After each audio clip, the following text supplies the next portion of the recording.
le quiero dar más larga a todo el asunto. Sí, yo me voy a traer para acá, sí, en pantalla, en este preciso momento, al doctor César Vidal. Doctor, bienvenido acá a este espacio. ¿Cómo estás? Qué gusto tenerte por acá. Muchas gracias, encantado de estar aquí compartiendo un tiempecillo con todos.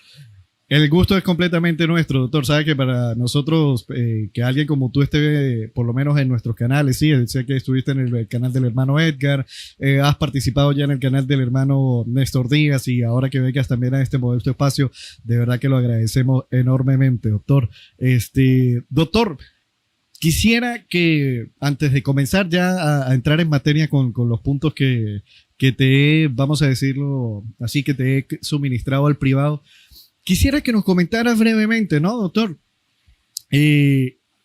¿Cómo va el tema de tu Biblia de estudio al día de hoy? Sí, porque sé que recientemente sacaste ya la Biblia de estudio y todo eso. Los comentarios al respecto, ¿qué han comentado los hermanos que han adquirido? En mi caso yo ya la adquirí, pero aún no me llega acá a Venezuela. Así que bueno, doctor, quiero iniciar con ese tema porque sé que estás ahorita en boga con eso, doctor. Adelante. Bueno, tengo que decir antes otra cosa. Vi que me enviaste unas preguntas, no las he leído porque nunca leo las preguntas que me envían con antelación y no lo hago porque eso le quita espontaneidad a la entrevista. Es decir, si en mi caso, no digo que en otros casos no haya gente que le venga muy bien, pero yo Claro.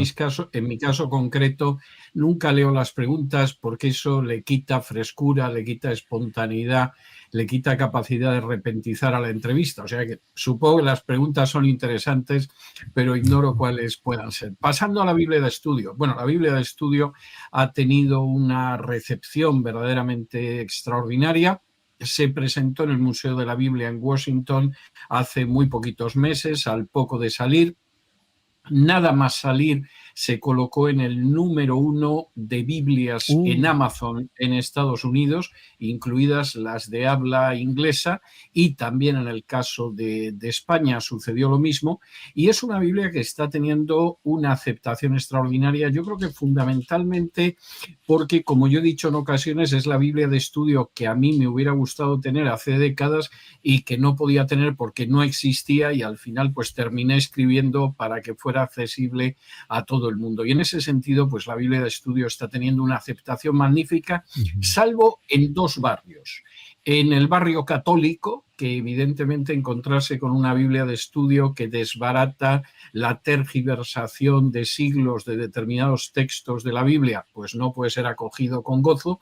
Y en el barrio de los teólogos liberales, que ven cómo se pulverizan las tesis absolutamente disparatadas de la hipótesis documentaria, de negar que Isaías escribió Isaías, que Daniel lo escribió Daniel, etcétera, etcétera. Salvo en esos dos barrios, la verdad es que la acogida de la Biblia no solo es que ha sido muy buena, te podría decir que ha sido incluso entusiasta, y una de las circunstancias que más me ha alegrado de esa acogida es el hecho de gente que no es creyente, que la ha comprado y que me enviaba mensajes diciendo: miren, nunca me he atrevido a leer la Biblia, yo pensaba que me iba a aburrir, pero ahora que ha salido una Biblia de estudio que ha escrito usted, la he comprado para empezar a leer la Biblia por primera vez en mi vida. Oh, wow. Doctor, qué interesante ese punto que estás mencionando, ¿no? Porque justo lo que te iba a mencionar era sobre cuál es, digámoslo así, el tinte que más marca en lo que es la Biblia de estudio. Me gusta mucho lo que estás mencionando respecto al número,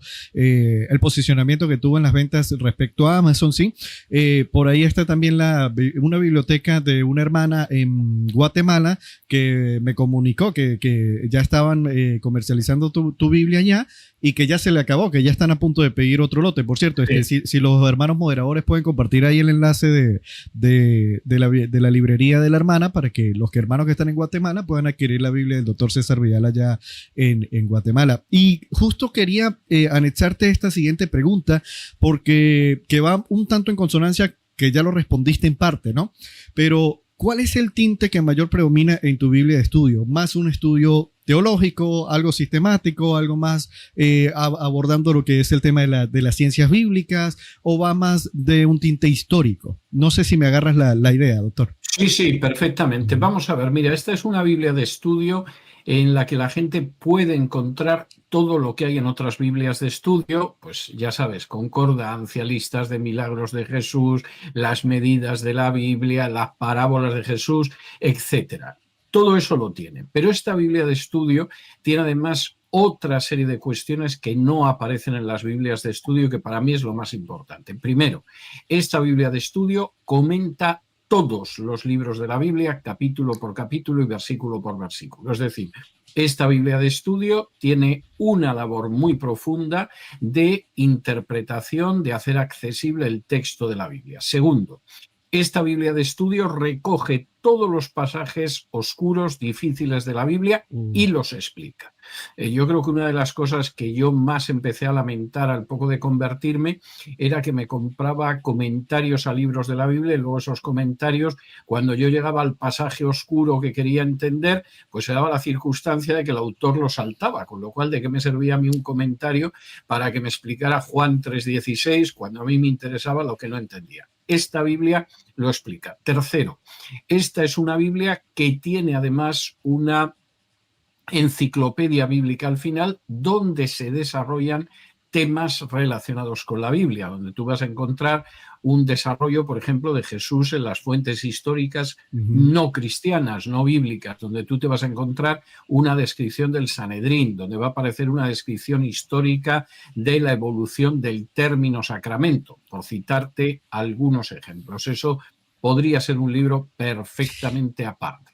Y luego es una Biblia en la que se ha hecho mucho énfasis tanto en las lenguas bíblicas, estoy hablando del hebreo, del arameo y del griego, en el sentido de acercar los textos más a la persona que está leyendo la Biblia, y un énfasis tremendo en el trasfondo histórico que hay que conocer para tener una interpretación cabal de la Escritura. Por ejemplo, la gente va a ir al libro de Daniel, a la profecía del rey del norte y del rey del sur, y no se va a encontrar con la pavada habitual de que eso es una referencia a los Estados Unidos y a Rusia, porque eso es un disparate que solo demuestra una inmensa ignorancia histórica.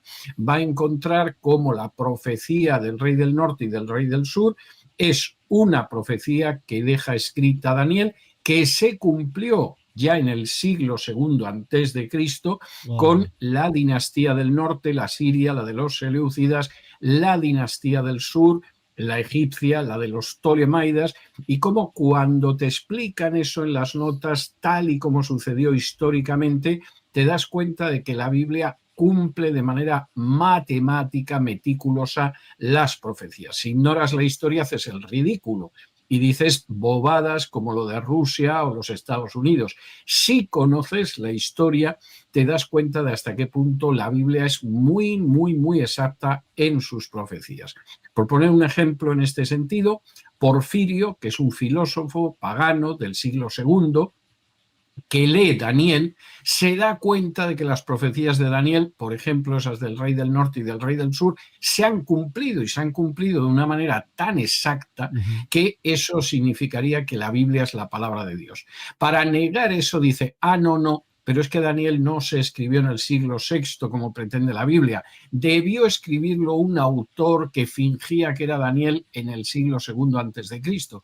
Y ahí nos encontramos con el origen de las tesis liberales que dicen que Daniel no lo pudo escribir Daniel en el siglo II antes de Cristo, en el siglo VI, porque si reconocemos eso, tenemos que reconocer que la Biblia es la palabra de Dios. Bueno, pues ese y muchísimos otros ejemplos de carácter histórico aparecen en esta Biblia. Insisto, cualquier cosa que puedas encontrar en una Biblia de estudio está aquí, pero hay muchísimo más, y la prueba está en que la Biblia de estudio es más de 1 millón de palabras que están añadidas al texto de la Biblia.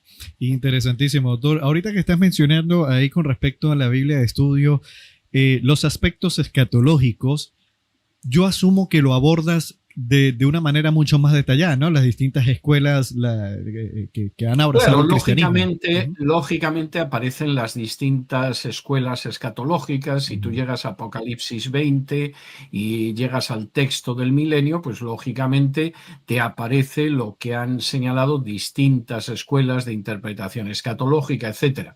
Claro, para algunos esto va a ser desagradable, porque, por ejemplo, van a descubrir que el dispensacionalismo es un invento de ayer por la tarde en términos históricos. Nadie creía durante siglos y siglos en una postura escatológica que se pareciera lejanamente al dispensacionalismo. El dispensacionalismo lo inventan dos jesuitas hispanos en el siglo XVI-XVII, que son Lacunza y Rivera, Ujú. y lo inventan además para ir en contra de la reforma, para atacar a la reforma e intentar evitar el avance de la reforma. Los jesuitas Lacunza y Rivera fracasan estrepitosamente a la hora de crear el dispensacionalismo. Nadie cree algo tan ridículo, tan sin base histórica y sin base bíblica como el dispensacionalismo, pero el dispensacionalismo resucita en el siglo XIX, cuando en Inglaterra se traducen los libros de Lacunza y Rivera, y además hay una loca o una falsa profetisa, o puede ser que las dos cosas, que se llama Margaret MacDonald y que Ujú. tiene unas visiones en las que por primera vez en la historia del cristianismo, 19 siglos después de Cristo, alguien dice que va a haber un arrebatamiento pretribulacional y secreto. Bueno, se conserva la constancia histórica de las visiones de esta loca, de Margaret MacDonald, con las anotaciones de quienes tomaban nota de las visiones y decían, pero lo que dice esta mujer no lo ha dicho nadie, pero esto no lo ve nadie en la Biblia, pero ¿qué visión ha tenido esta mujer? Y seguramente los delirios de Margaret MacDonald hubieran quedado en delirio de no producirse dos hechos importantes. Uno, que John Nelson Darby, que es un predicador de los hermanos de Plymouth, ve a Margaret MacDonald y aquello le convence. Y dos, que es mucho más importante, que los sionistas deciden financiar una Biblia con la cual envenenar de sionismo al pueblo evangélico americano. Y precisamente un judío millonario, ocultista y luciferino, que se llama Untermeyer, cuyo parque todavía existe en Nueva York, y yo invito a cualquiera que vaya a ese parque, porque es un parque lleno de símbolos luciferinos, decide encontrar a un personaje sin ninguna formación teológica ni académica, que ha tenido una vida muy irregular moralmente, que se llama Scofield, y convence a Scofield para que escriba una Biblia siguiendo el modelo dispensacionalista como submarino para envenenar a las iglesias evangélicas americanas que no han creído jamás en algo parecido al dispensacionalismo, con ese dispensacionalismo que le viene muy bien a la causa sionista. De esta manera, a inicios del siglo XX se publica la Biblia Scofield. La Biblia Scofield provoca un auténtico terremoto porque no existía ninguna Biblia de Scofield, perdón, de estudio en aquel entonces, y el dispensacionalismo se va filtrando dentro del mundo evangélico en Estados Unidos y de ahí pasa a Hispanoamérica, porque eso además coincide con que en Hispanoamérica cada vez van llegando menos misioneros evangélicos europeos, como fue al principio, y por el contrario van llegando misioneros que proceden de Estados Unidos. Yo diría que con muy malas consecuencias para Hispanoamérica, pero voy a señalar solo dos de esas malas consecuencias. Los primeros misioneros evangélicos europeos que llegan a Hispanoamérica tienen una enorme carga, no solo por transmitir el evangelio, sino también por educar, porque saben que la educación es una escalera de ascenso social para los evangélicos. Y generalmente abren una escuela, una iglesia y al lado una escuela. Y eso es algo sensacional, la labor educativa tan extraordinaria que realizan esos misioneros evangélicos europeos durante décadas. Los misioneros evangélicos norteamericanos, por regla general, sí que abren la iglesia, pero ya no tienen ese interés educativo. Y eso va a retrasar por generaciones a las iglesias evangélicas en Hispanoamérica. La segunda mala consecuencia es que los primeros misioneros evangélicos que llegan a Hispanoamérica, que suelen ser misioneros europeos y inicialmente también americanos, pero jamás hubieran sido dispensacionalistas, creen que los creyentes tienen que ser sal y luz en su sociedad y que tienen que pensar en las generaciones venideras. Los misioneros dispensacionalistas llevarán el veneno del aislamiento evangélico con ellos, llevarán una mentalidad de gueto que, lejos de hacer que esa sociedad cambie por la levadura del evangelio, por el fermento del evangelio, y que se piense en las generaciones siguientes, sin embargo, los creyentes se estupidizan de una manera lamentable y lo único que están esperando es que llegue el arrebatamiento la semana que viene. Y ahí, claro, lamentablemente, nos vamos a encontrar con todos esos intérpretes lamentables de la Escritura, con todos esos falsos profetas, digámoslo claramente, que llevan décadas anunciando que el arrebatamiento va a ser en el mes de septiembre, va a ser en la estación de otoño o va a ser en el año X, y que ni una sola vez han acertado, y de manera verdaderamente inquietante resulta que la gente se sigue tragando sus mentiras, les siguen enviando dinero y no saben que, por ejemplo, alguno de esos que te dice que en septiembre va a venir el arrebatamiento ha enviado a sus hijos a estudiar a la Universidad de Harvard, seguramente porque pensará que sus hijos no van a ser arrebatados.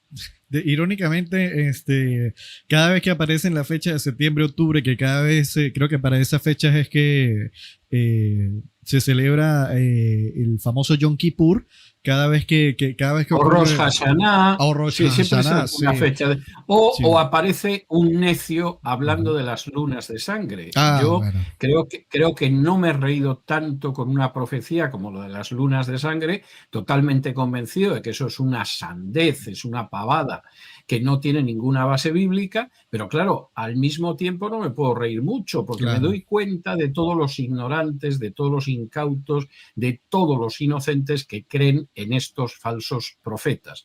Y no quito una palabra de lo de falso profeta, porque el que hace un anuncio de este tipo y no se cumple, la propia Biblia deja muy clara en el libro de Deuteronomio que es un falso profeta al que no hay que hacerle el menor caso. O cada vez que... En ese sentido, retomando tu pregunta, efectivamente la Biblia de estudio es muy útil porque efectivamente lo que son profecías cumplidas, como la de las 70 semanas o la del Rey del Norte o del Sur, explica cómo históricamente se han cumplido, pero también te explica lo que han sido las escuelas de interpretación escatológica, y algunas verdaderamente en términos históricos son tan ridículas en sus profecías fallidas como los testigos de Jehová o los adventistas del séptimo día. Uf, Dios mío, doctor, van a arder algunos acá con esos comentarios tuyos, pero justamente quería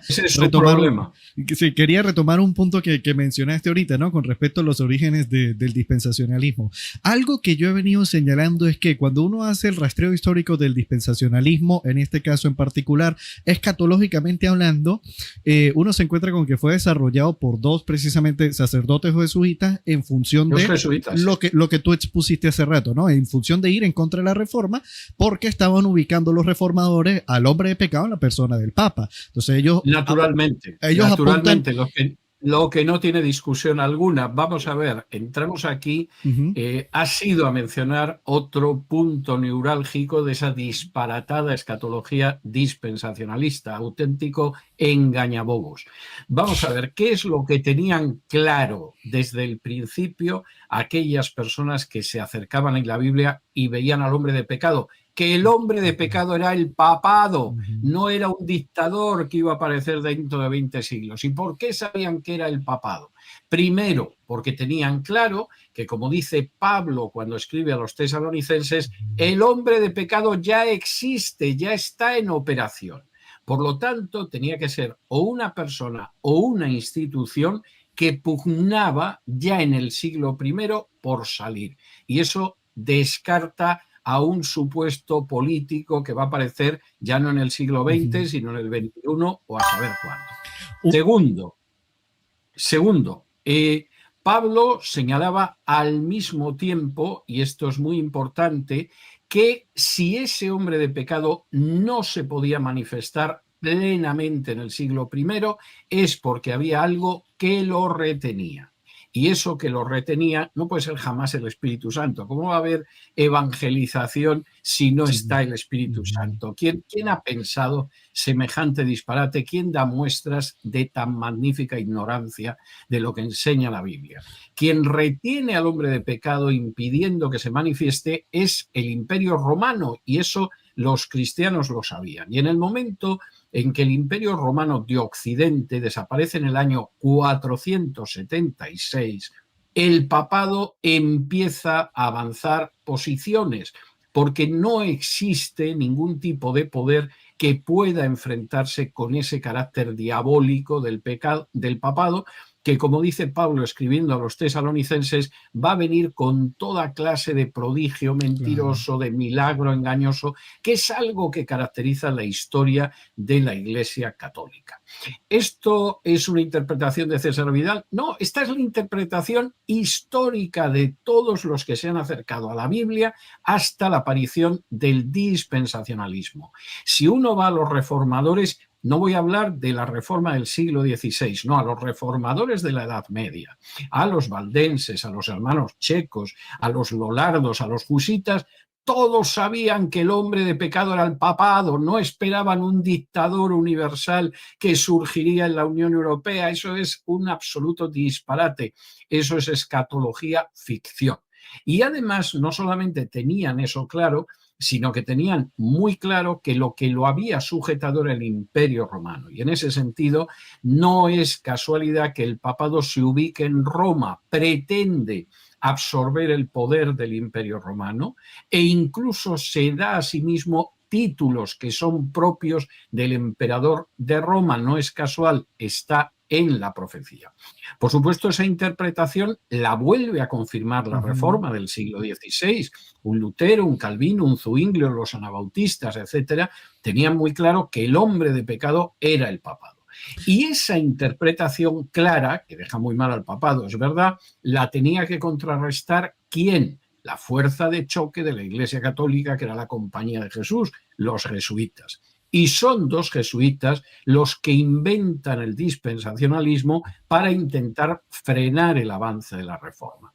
Es muy triste, es verdaderamente lamentable que al final quien queda envenenado por el dispensacionalismo es un pueblo evangélico ignorante que no solamente acaba viendo una escatología que aparta el punto de mira de la maldad del papado, sino que además se convierte en un canal del sionismo que es algo que el propio judaísmo hasta la Segunda Guerra Mundial rechaza mayoritariamente, porque ellos son conscientes de que no puede haber una implantación de un Estado judío sin el Mesías, y que es absolutamente blasfemo que hombres comunes y corrientes, que además son ateos u agnósticos, se tomen esa tarea del Mesías para ejecutarla a ello.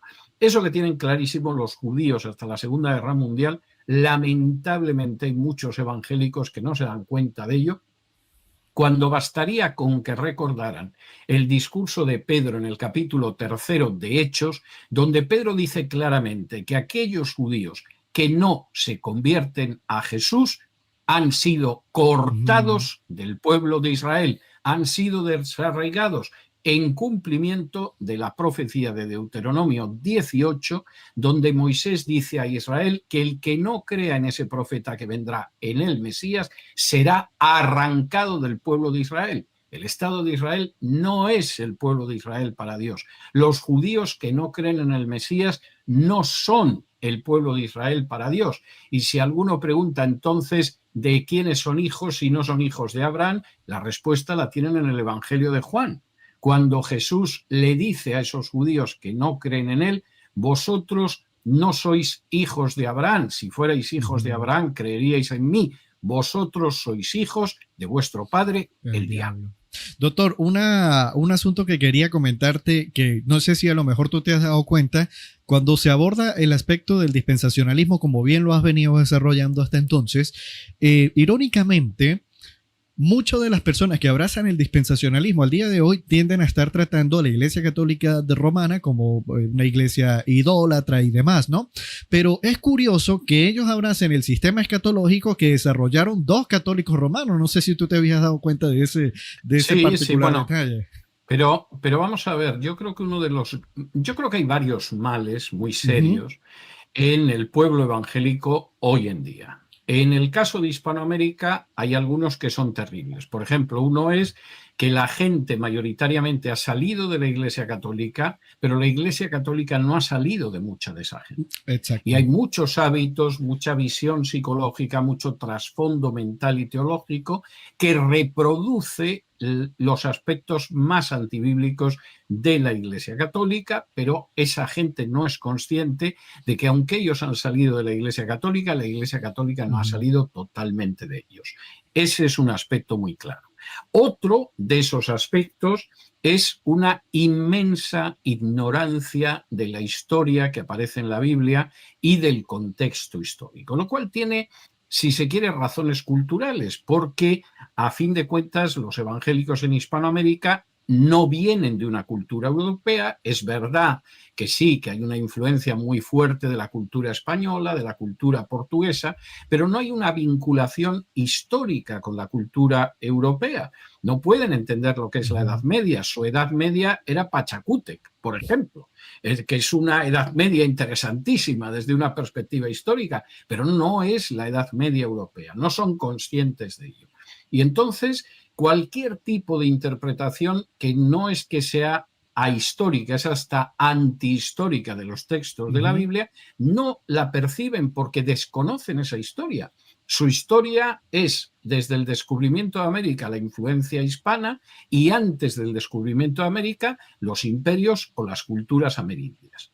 Y no tienen nada que ver con aquello. Por lo tanto, cuando tú en un momento determinado les dices que el rey del norte y el rey del sur son Estados Unidos y Rusia, pues se lo creen porque efectivamente no tienen ni la menor idea de esa historia que hay en el texto de la Biblia y de esas profecías que hay en el texto de la Biblia. Y eso llega a tal extremo que acaban absorbiendo una interpretación creada por jesuitas y además luego impulsada en Estados Unidos en beneficio de la causa del sionismo, que durante décadas fue totalmente condenada por los propios judíos. Tenía un orden con respecto a las preguntas, pero creo que has venido tocando tantos temas que me voy a saltar el orden y te voy a tener que hacer las siguientes preguntas, doctor. Bueno, a mí me da lo mismo, porque como no sé cómo iba el orden, claro, a mí me parece muy bien. Mira, porque no quiero que dejemos de tocar unos puntos del catolicismo romano que me parecen sumamente interesantes para abordar acá y que también me gustaría preguntarte si los abordas allí. Pero antes de entrar al catolicismo romano, yo quisiera que habláramos brevemente sobre el actual Estado de Israel, porque nos encontramos hoy en día muchos evangélicos que tú prácticamente no puedes hacer un comentario en contra del Estado de Israel, de alguien como Benjamín Netanyahu, porque ya técnicamente entonces te comienzan a analizar lo que nosotros acá en el mundo de las redes sociales dentro de la apologética llamamos el famoso conjuro: bendeciré a quienes te bendijeren y maldeciré a quienes te maldijeren. Entonces llega un punto en que te quieren utilizar esa psicología si tú haces la afirmación categórica de que aquel judío que no abrace a Cristo no puede ser parte del pueblo de Dios neotestamentariamente hablando, ¿entiendes? Entonces, pero esto es obvio. Vamos a ver, cualquiera que vaya a Gálatas 3 puede ver cómo el apóstol afirma que la descendencia de Abraham solo son los que creen en Jesús. Exacto. Da lo mismo el tipo de sangre que corra por tus venas, tu ADN, etcétera. Solo son los que creen en Jesús. Y los herederos de las promesas solo son los que creen en Jesús. Y esa gente está formada por judíos y gentiles, hombres y mujeres, esclavos y libres. Esa es una afirmación de Pablo. No conozco ningún apóstol hoy en día cuya autoridad sea superior a la de Pablo, suponiendo además que sea un apóstol. De manera que eso para mí es evidente. Cuando uno va a Hechos 3, Pedro es tajante. Aquellos judíos que no se han arrepentido y aceptado a Jesús han sido arrancados de Israel, no forman parte de Israel. Y cuando uno va a Romanos 11, Pablo utiliza la famosa imagen del olivo, que es clarísima. Los judíos que no creen en Jesús ya no forman parte de Israel, han sido cortados de Israel. Y por el contrario, los gentiles que creen en Jesús han sido injertados en Israel.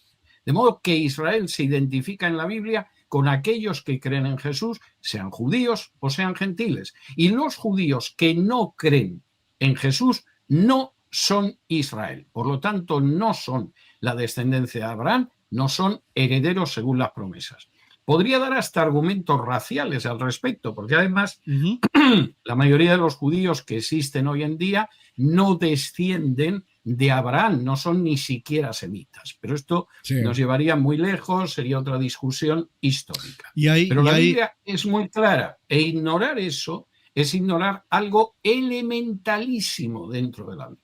Y hay inclusive algunos eruditos judíos que, por ejemplo, Shlomo Shant, que es erudito judío, dice que es más posible que un habitante de Hebrón tenga más descendencia directa con Abraham que un judío al día de hoy. Pues, pero no quiero que nos metamos ahí. Bueno, vamos a ver, esto es tan claro. Voy a mencionar solo dos pinceladas. Hay un erudito judío, se llama Wexler, es profesor, además en el Estado de Israel, es israelí, y él ha escrito 2 libros magníficos demostrando cómo la inmensa mayoría de los judíos actuales no tienen el más mínimo punto de contacto con Abraham. En el caso de los askenasíes, que son el 80% de los judíos actuales, descienden de manera aplastantemente mayoritaria de los házaros, que es un pueblo del centro de Asia que cuando llega a lo que ahora sería Ucrania, se convierte al judaísmo. Y eso aparece en las fuentes judías medievales como el Kusari de Yehudá Halevi.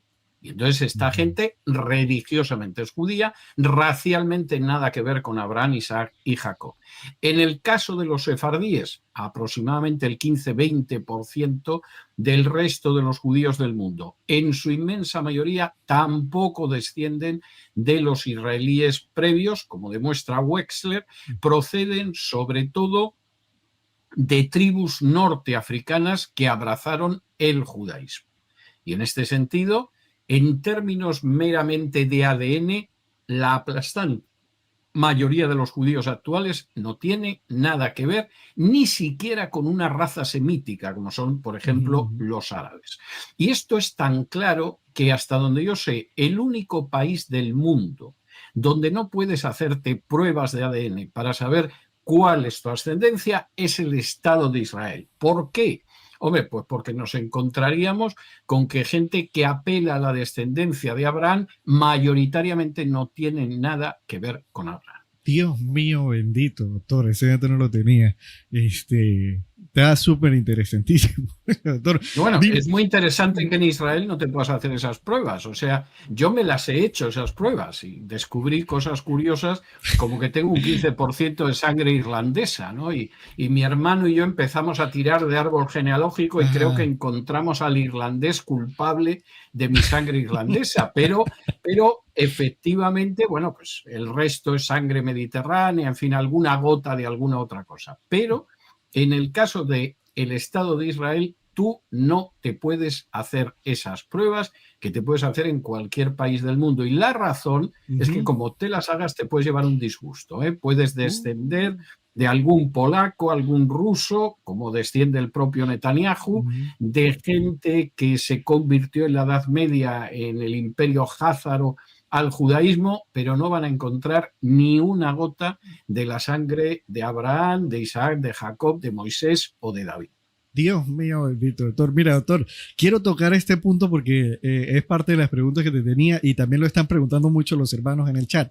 Recientemente acá en redes sociales ha suscitado una serie de diálogos, debates muy calientes, dicho sea de paso, concerniente al símbolo que aparece en la estrella, en la bandera de Israel al día de hoy, el famoso Maguen David. Pero yo te quiero preguntar al respecto. ¿Qué opinión tienes tú? Porque se habla de es la estrella de Renfán, pero también dicen, no, es el Maguen David, etcétera, ¿no? Entonces no sé si puedes abordar ese tema, doctor. Bueno, vamos a ver. Quien puede dar una respuesta muy clara en este sentido somos las personas que hemos estudiado el ocultismo a lo largo de la historia. La denominada estrella de David es un signo ocultista. Se utiliza en ocultismo. Y generalmente es uno de los signos ocultistas que se usan para conjuro y para la práctica de la hechicería, junto con el pentáculo, es decir, el hechicero, el brujo, el mago, como tú lo quieras llamar, generalmente utiliza dos símbolos, o una estrella de 6 puntas, lo que se suele llamar muy impropiamente la estrella de David, o una estrella de 5 puntas, que se rodea con un círculo que se supone que te protege de la aparición de fuerzas espirituales y en cuyos vértices, en cada una de las puntas, para que nos entienda la gente, se coloca una luz, se coloca una vela. ¿Cómo entra eso dentro del judaísmo? Ajá, Entra a través de la práctica de hechicería que en el judaísmo empieza incluso antes del nacimiento de Cristo. Hay que tener en cuenta que los judíos, la mayoría, no regresa después de la destrucción de Babilonia a Palestina. La mayoría se queda en Babilonia. En Babilonia se va a elaborar la redacción más importante del Talmud, que se conoce como Talmud Babli, Talmud babilónico.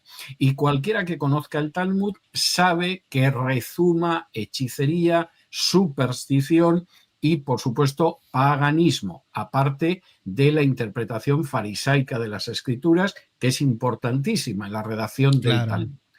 Y esa impregnación de paganismo que se da ya en el judaísmo ya estaba presente en el siglo I. La gente recordará cómo en el libro de los Hechos aparece un personaje que se gana la vida supuestamente expulsando demonios. Pero claro, cuando los demonios deciden hacerle caso, porque a veces no le hacen caso y el judío y sus hijos reciben un palizón de varios demonios. Aunque ellos intentaban dominarlos invocando a Jesús y a Pablo que predica a ese Jesús, eso en el siglo I era una realidad que tenía siglos. A lo largo de la Edad Media y sobre todo con el desarrollo de la cábala, que es una forma de hechicería muy típicamente judía, que sigue teniendo hoy en día una presencia verdaderamente sorprendente en determinados ámbitos, por ejemplo, en la creación de inteligencia artificial, porque la creación de inteligencia artificial coincide con el cabalismo judío en muchísimos aspectos.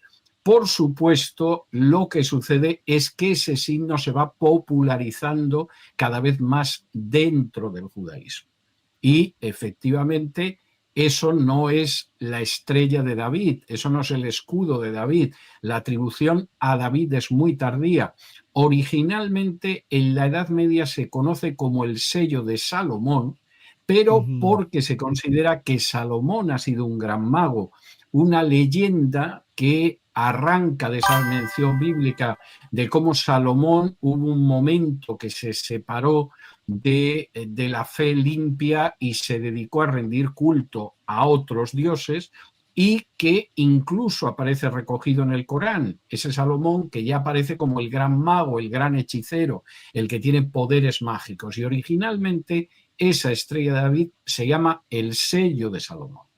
Y, por supuesto, es algo que tiene un origen abiertamente ocultista y que el sionismo, que busca un símbolo, durante un tiempo piensa en el hecho de tener el candelabro de 7 brazos y al final acaba apelando a la estrella de 6 puntas, pues, hombre, porque es más sencillo que el candelabro de 7 brazos, es más visual.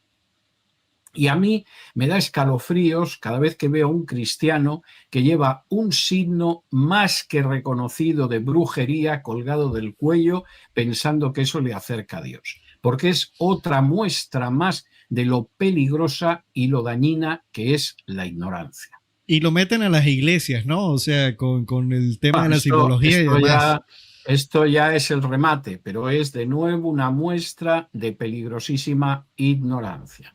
Qué increíble facto te acabas de lanzar ahí, doctor. De verdad que estoy sumamente, digámoslo así, satisfecho de escuchar lo que estás mencionando, porque es un tema que venimos, se viene señalando, ¿no? O sea, son elementos que nunca han formado parte de la simbología cristiana y demás, y luego te quieren hacer, digámoslo así, te quieren hacer la típica, ¿no? De que, bueno, pero es que el arbolito de Navidad también tiene origen pagano y demás, que, o sea, no sé si podrías comentar algo al respecto también, doctor. Bueno, lo que pasa es que si porque hay un signo pagano que ha entrado en la iglesia vamos a dar por bueno pagano, todos los signos paganos, bueno, ya esto puede ser el desastre total y absoluto, ¿no? Como tengo un primo que comete adulterio, vamos a cometer todos adulterio, ¿no? Es un razonamiento ridículo y absolutamente disparatado. Yo invito a la gente a que se meta en Internet y se ponga a buscar la estrella de 6 puntas. Y va a ver que en muchísimas ocasiones es un signo claramente de brujería, porque además el triángulo que se cruza con otro triángulo reproduce uno de los principios elementales de la brujería, que dice que la realidad de arriba es como la realidad de abajo. El mago lo que intenta es provocar que esos poderes superiores le pasen a él para poder transformar la realidad. Y entonces eso que algunos llaman la estrella de David, por supuesto los sionistas, lo único que es un signo histórico de brujería y además fácilmente identificable. Y es lamentable que haya cristianos que en su inmensa ignorancia lleven eso encima. ¿Y qué tal los cristianos instando a bendecir el actual Estado de Israel, que es abiertamente reconocido que hoy día están haciendo un genocidio con todo lo que es la población palestina? Bueno, que hay cristianos inclusive allí.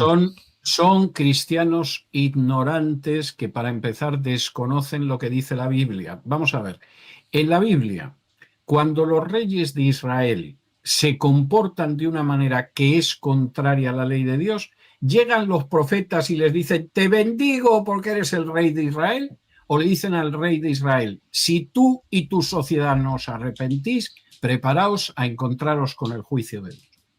Wow. Los verdaderos profetas de Dios, ¿qué le dicen a los reyes de Israel y a los reyes de Judá? Arrepentíos porque si no viene el desastre. ¿Y qué dicen los falsos profetas? No, shalom, shalom, paz, paz. Este es el reino de Dios. El templo de Jerusalén va a seguir en pie. Cuando nos encontramos en esa generación decisiva que va a sufrir la destrucción de Jerusalén y la destrucción del templo por Nabucodonosor, el verdadero profeta, que es Jeremías, que dice, te bendigo Israel, quien te bendice a ti recibe bendición. ¿Dice eso? No, eso lo dicen los falsos profetas. Y Jeremías lo que dice es, si no os arrepentís, todo esto va a ser arrasado. Y por mucho que repitáis, shalom, shalom, y en Jerusalén está el templo, no va a servir de nada. Voy a ir una escala muy superior a la de Jeremías. Cuando Jesús anuncia la destrucción del templo en Mateo 24, en Marcos 13, en Lucas 21, Jesús se sube al monte de los Olivos y dice, bendito sea Israel, que me venga la bendición que yo derramo sobre Israel, o dice, esta generación maldita y perversa va a recibir la destrucción del templo. Y maldice a la higuera, que es lo que hace Jesús. Claro. Bueno, ¿qué ejemplo tengo yo que seguir? El de Jesús, el de los profetas del Antiguo Testamento que llaman al arrepentimiento y que dentro del pacto que aparece en Deuteronomio 28 y 29 dice que Israel no va a escapar del castigo si rompe las condiciones del pacto, o tengo que seguir a estos falsos profetas que, como los falsos profetas de la época de Jesús o los falsos profetas de la época de Jeremías, dicen que no va a pasar nada porque Dios le consiente todo a su pueblo, que es Israel. ¿A quién sigo? ¿A los profetas del Antiguo Testamento y a Jesús, o a los falsos profetas del Antiguo Testamento que predican lo mismo que estos predicadores de ahora? Porque yo tengo muy claro que para mí el testimonio es el de los profetas y el de nuestro Señor Jesús, no el de aquellos falsos profetas que tienen ahora un paralelo en gente que como mínimo es muy ignorante de lo que dicen las Escrituras. No, qué espectacular, doctor. Esto viene, una pregunta breve, ¿esto viene en tu Biblia de estudio, doctor? Por supuesto, pero aparte de eso, vamos a ver, es que hay cosas que son de sentido común. Okay. ¿Cuál es la capital gay, la capital homosexual, la capital LGTB del Mediterráneo? Tel Aviv. Tel Aviv. Y realmente esta gente que dice en el Perú, en Argentina, en Guatemala, en Bolivia, va a caer un castigo de Dios por el avance del movimiento LGTB, por el avance del movimiento gay, piensa que Dios va a pedir disculpas a Sodoma y Gomorra porque Tel Aviv es la capital homosexual del Mediterráneo. ¿Pero dónde tiene esta gente la cabeza? Uf, qué locura, doctor. No, no, es que en definitiva se han saltado cualquier cantidad vamos a decirlo así, de principios básicos de la cristiandad, históricamente hablando, todo en fin de defender un actual estado político, laico, inclusive se puede decir hasta ateo, sin ningún problema. No, totalmente. Y no hemos entrado en lo del gran Israel, ¿no, doctor? Pero además, no solo del cristianismo, del Antiguo Testamento. No hay nada más que ir a Deuteronomio 28 y 29 para ver que si tú eres fiel al pacto, Dios te va a bendecir. Y si no eres fiel al pacto, Dios te va a acabar expulsando de esta tierra. Y es clarísimo lo que dice la Biblia. O sea, aunque solo leyeras lo del Estado de Israel a la luz del Antiguo Testamento, jamás podrías apoyar a este Estado. Uf, qué locura. Doctor, y en función precisamente de eso, ¿no? Cuando uno hace un análisis histórico del sionismo, de que termina dando el surgimiento al actual Estado de Israel, uno se encuentra con el famoso Plan Ginón o el Gran Israel, que algunos inclusive van a utilizar la escritura para justificar las guerras que se están haciendo hoy en día en Medio Oriente en aras de que Israel se está defendiendo, entre comillas. ¿Qué opinas tú de eso? Porque ayer justamente estaba yo haciendo un live explicando de lo que no cuentan los dispensacionalistas, o mejor dicho, le hemos puesto acá el título de Renfanitas, ¿no?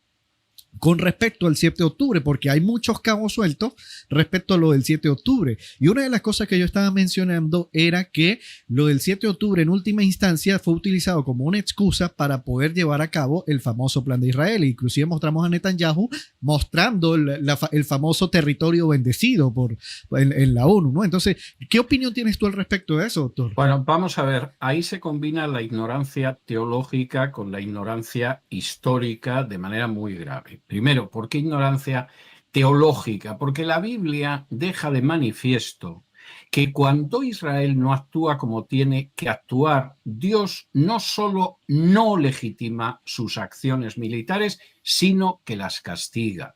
Cualquiera que vaya al inicio del libro de Josué sabe que en un momento determinado el pueblo de Israel lleva dentro un pecado como el pecado de Acán, y Dios no permite la victoria de Israel. Correcto. Porque no están limpios. Cualquiera que lea el Antiguo Testamento, no me estoy moviendo del Antiguo Testamento, sabe que Saúl y sus hijos perecen combatiendo a los filisteos. ¿Por qué? Porque no han cumplido con las condiciones del pacto y son derrotados en la batalla de Afec por los filisteos. Cualquiera que lea el Antiguo Testamento y haya visto el libro de los jueces sabe cómo Israel es sometido vez tras vez por potencias extranjeras, porque Dios no puede tolerar que un pueblo que le vuelva la espalda pretenda que él lo bendiga. Es decir, eso es algo que aparece a lo largo de todo el Antiguo Testamento, incluso antes de que aparezcan los profetas. Es algo evidente.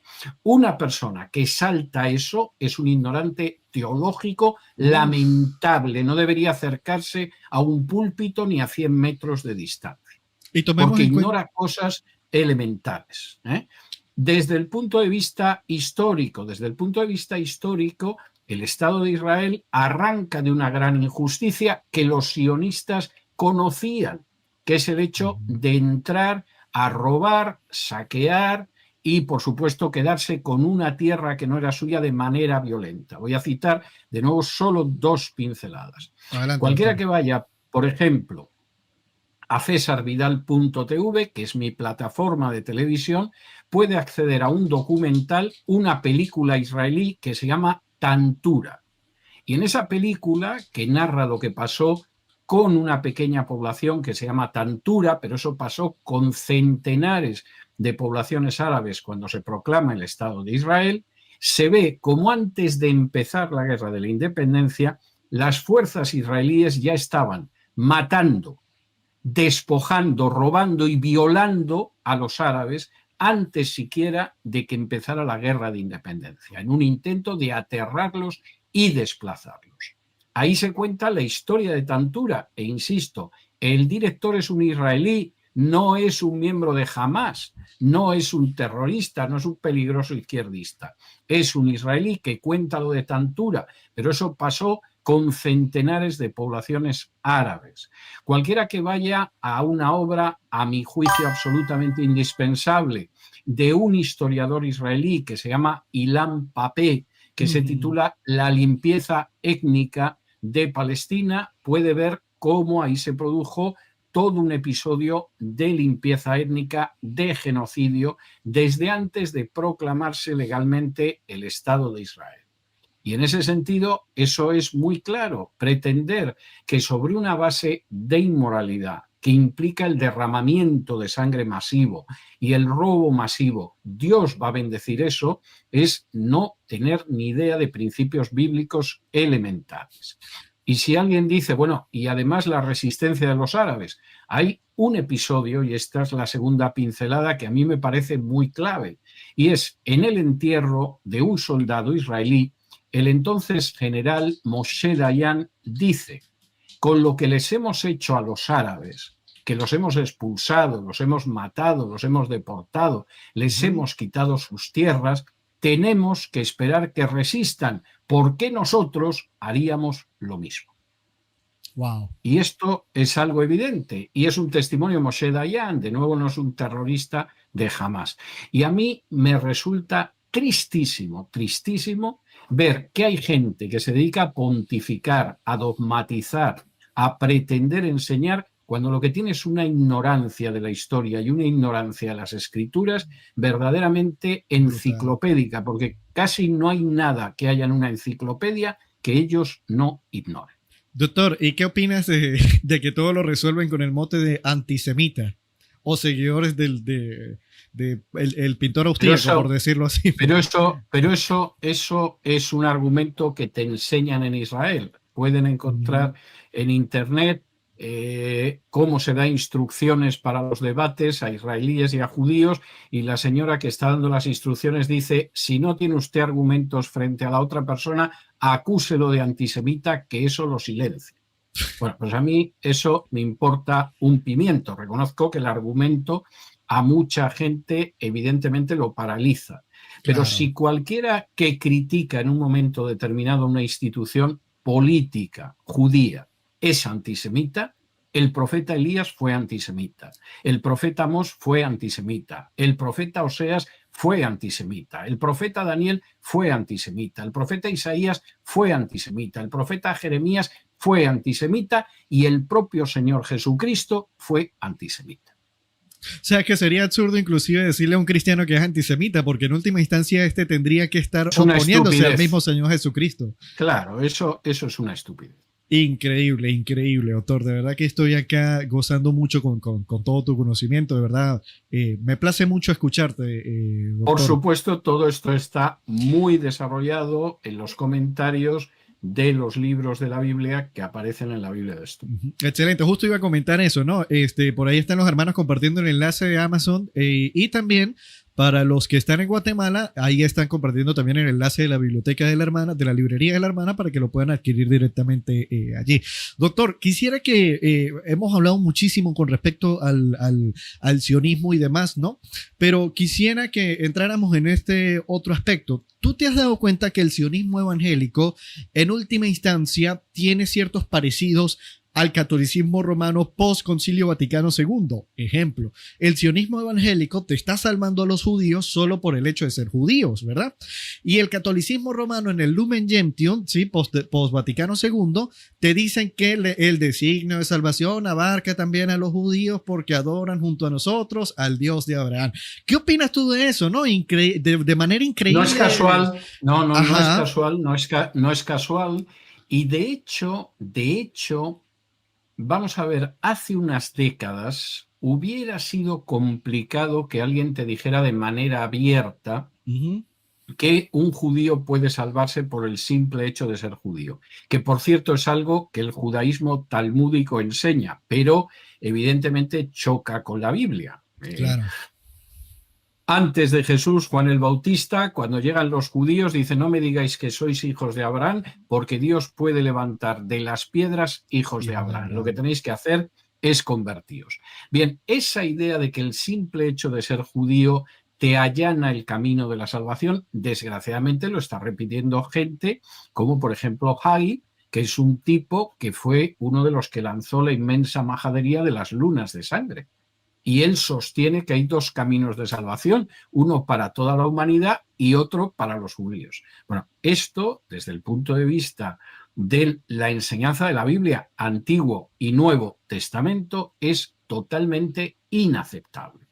Desde el punto de vista del judaísmo talmúdico sí es aceptable. El Pirkei Avot, por ejemplo, te dice que Abraham espera a los judíos cuando se mueren para llevárselos al paraíso, al seno de Abraham, y que ninguno de ellos acabe en la gehenna. Y de hecho, el Talmud te señala que de los judíos solamente hay uno que va a estar en el infierno perpetuamente, y es Jesús, que ya padece en medio de excrementos en ebullición en el Geinón, en la gehenna. Y eso aparece en el Talmud. Pero con la excepción de Jesús, es de esperar que todos los judíos tengan un lugar en el mundo por venir. Bueno, pues esto es un disparate, y cualquiera que lee, insisto, con leer solo el Antiguo Testamento, Isaías deja muy claro que solo va a haber un residuo del pueblo de Israel que efectivamente se va a salvar. Es algo repetido por los profetas vez tras vez. La salvación no viene por la pertenencia a una raza, por la pertenencia a una religión, por una descendencia histórica. La salvación viene por esa relación que se establece con Dios a través de la fe. Y cuando Habacuc, que se ve venir la invasión de los caldeos, está angustiado, bueno, pues el gran mensaje que Dios le da a Habacuc es que el justo vivirá por su fe, no por pertenecer al pueblo de Judá. Y esto es algo elemental. Quien pasa esto por alto, lo que demuestra es una ignorancia de las Escrituras que le incapacita totalmente para poder enseñar, porque ignora cosas elementales. Esto es como si tuviéramos un profesor de matemáticas que no supiera multiplicar. O sea, eso le incapacitaría totalmente para enseñar matemáticas si no sabes la tabla del 3, y que 3 por 1 es 3, 3 por 2 6 y 3 por 3 9. Increíble, doctor. O sea que de alguna u otra manera estamos viendo que dentro de el cristianismo sionista, por llamarlo así, se han metido enseñanzas talmúdicas. O sea, es sumamente peligrosísimo eso, porque todos sabemos cómo... Bastantes sí, y avanzando cada vez más. Vamos a ver, cuando yo me encuentro... Vamos a ver, yo tengo un libro sobre el Talmud, donde cuento lo que es el Talmud, donde además reproduzco una antología de textos del Talmud agrupados temáticamente que yo traduje al español. Entonces me parece interesante conocer el Talmud. Pero una cosa es que conozcas el Talmud como el Corán o como la Bhagavad Gita, y otra cosa es que encima pretendas que el Talmud tiene una autoridad espiritual. Cuando yo oigo a ciertos cristianos apelando al Talmud como guía de autoridad espiritual, lo primero que sé es que no han leído en su vida el Talmud. Es decir, a lo mejor han visto una colección de dichos.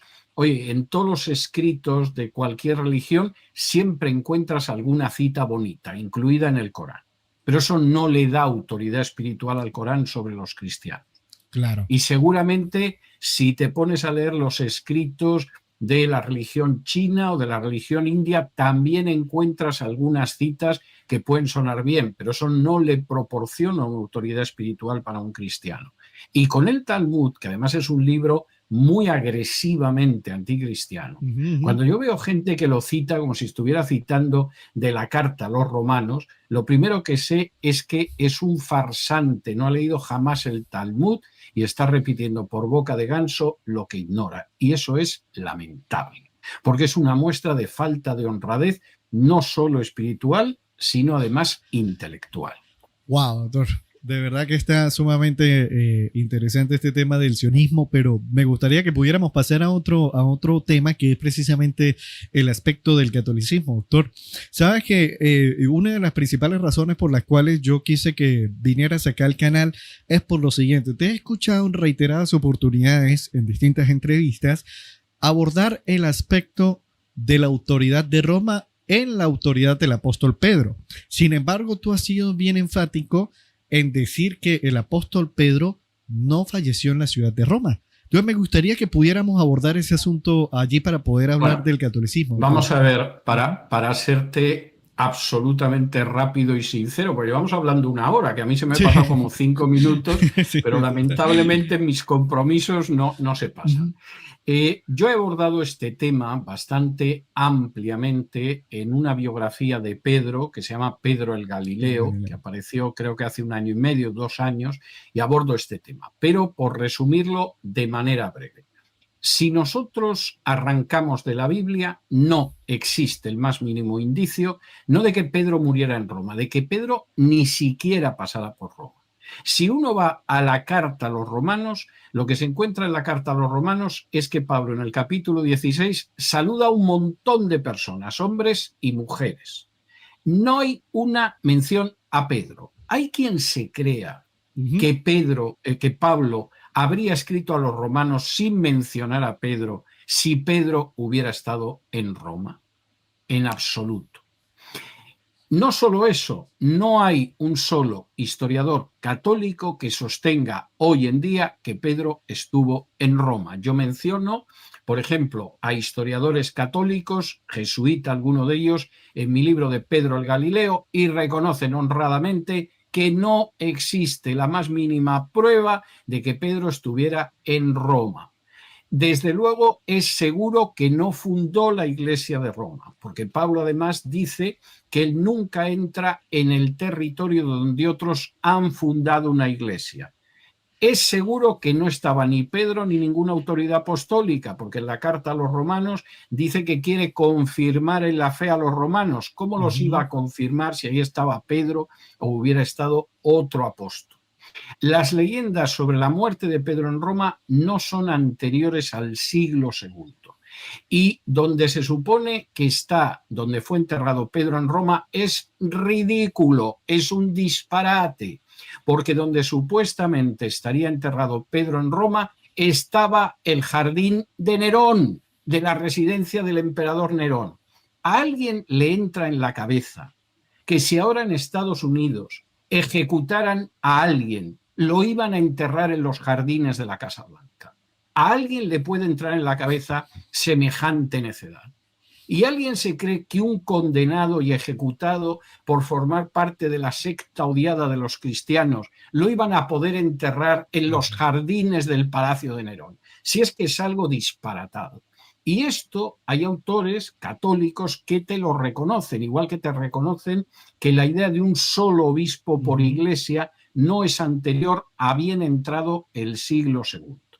Que luego el padre no sé qué, el cura no sé cuántos y el monje o el fray tal y tal, te vayan repitiendo esta mentira es algo lógico, pero no hay ningún historiador católico o no católico que sostenga que Pedro estuvo en Roma, que fundó la Iglesia de Roma o que tenemos noticias antes del siglo II en ese sentido.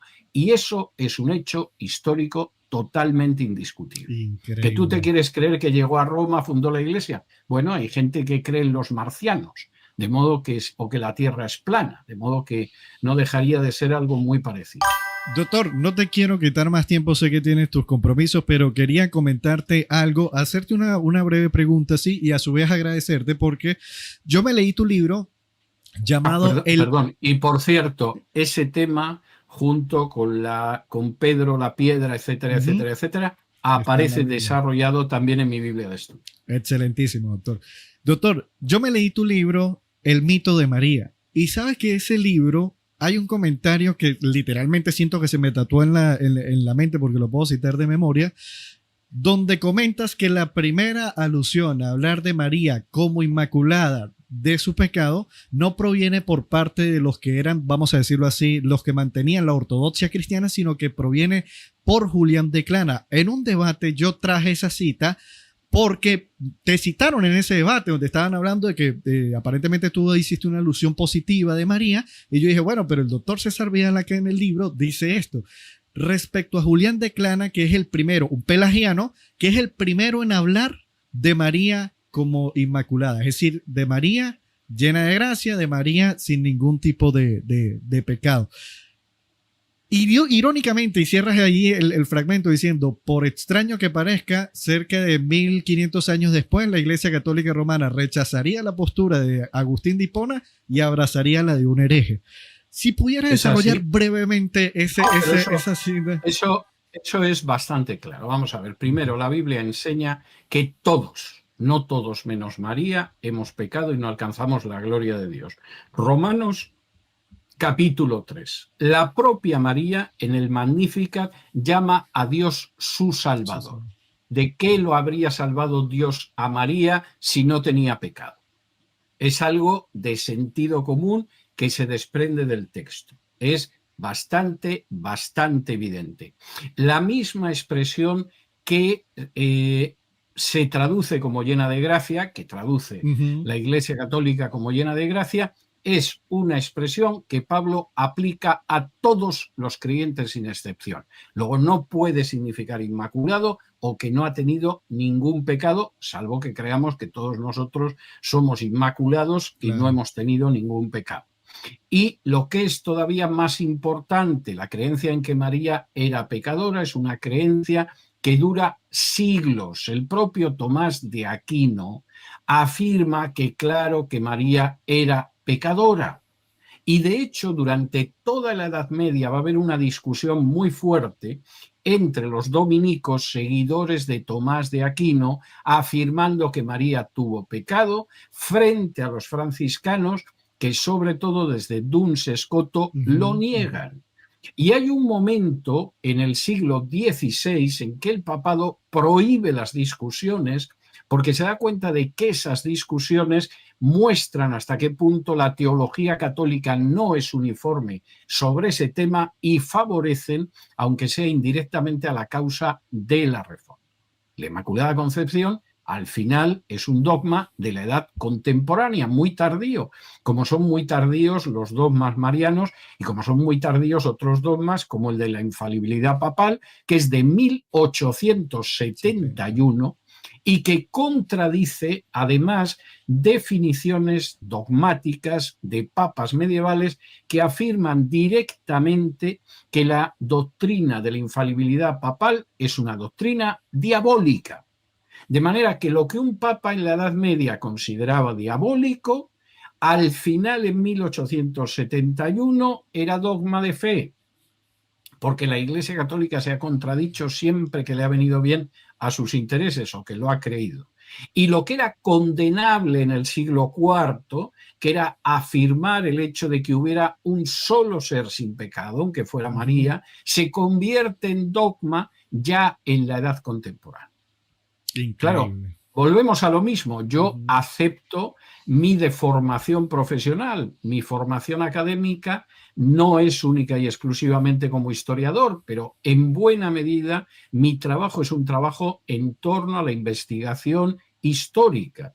Y en ese sentido, la investigación histórica es un instrumento esencial para poder profundizar en la teología, en el derecho, en la filosofía, en la dogmática, en la interpretación de la Biblia. Y muchísimas afirmaciones que se hacen, además muy alegremente y con mucho dogmatismo, se producen a partir de la ignorancia de la Biblia y de la ignorancia de la historia. Increíble, doctor. Doctor, ya no te quito más tiempo, de verdad estoy sumamente agradecido por sacar un espacio para venir acá. Yo me lo he pasado muy bien, pero hemos rebasado más que holgadamente la hora y ando muy limitado por otros compromisos. Bien que lo siento, estoy muy entretenido y seguiría charlando contigo el resto del día, pero lamentablemente es imposible. Y cada vez que mencionas van surgiendo preguntas y preguntas, entonces... Lógico. Sí, me explico. Doctor, nada, de verdad muchas gracias por sacar este espacio acá para venir acá a este modesto canal. Te estoy muy agradecido. Espero no sea la primera vez que nos visita. Esperamos tenerte por acá. Seguro que no. Dios mediante, seguro que no va a ser la única vez. Amén, amén, amén, doctor. Ya lo saben, mis queridos hermanos, la Biblia de estudio del doctor César Vidal en Amazon, y también para los que están en Guatemala, allí está el enlace de la biblioteca de nuestra hermana, de la librería de nuestra hermana. Así que, doctor, si quieres comentar algo ya para cerrar el live, adelante, te doy el espacio. Pues voy a mencionar solo una cosa que creo que va a zanjar muchas de las cuestiones que estamos viendo. Ujú. En el libro de los Hechos cuenta cómo Pablo llega a Tesalónica. En Tesalónica está a punto de que lo maten los judíos y entonces los discípulos se llevan a Pablo a Berea. Y ahí dicen que la gente de Berea, los judíos de Berea, eran espiritualmente más nobles que los de Tesalónica. ¿Por qué? ¿Porque aceptan sin discutir la autoridad de Pablo? No. ¿Porque se creen lo que Pablo dice sin cuestionar? No. ¿Porque aceptan una autoridad jerárquica? No. Eran más nobles que los de Tesalónica, porque como dice Lucas en el libro de los Hechos, todos los días escudriñaban las Escrituras para ver si lo que decía Pablo era así. Y cuando vieron que era lo mismo que aparecía en las Escrituras, muchos creyeron. Esa regla sigue teniendo aplicación hoy en día. Lo que la gente tiene que hacer no es creer al Papa, al obispo, al profeta, al predicador de turno.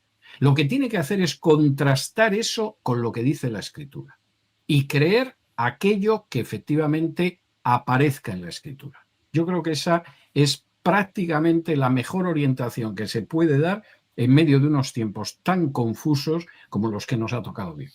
Doctor, muchísimas gracias. Gracias por tu sabiduría, gracias por tu sapiencia, gracias por toda la cantidad de datos históricos que nos abordaste acá. No te quito más tiempo, te envío un fortísimo abrazo y estamos en contacto, doctor.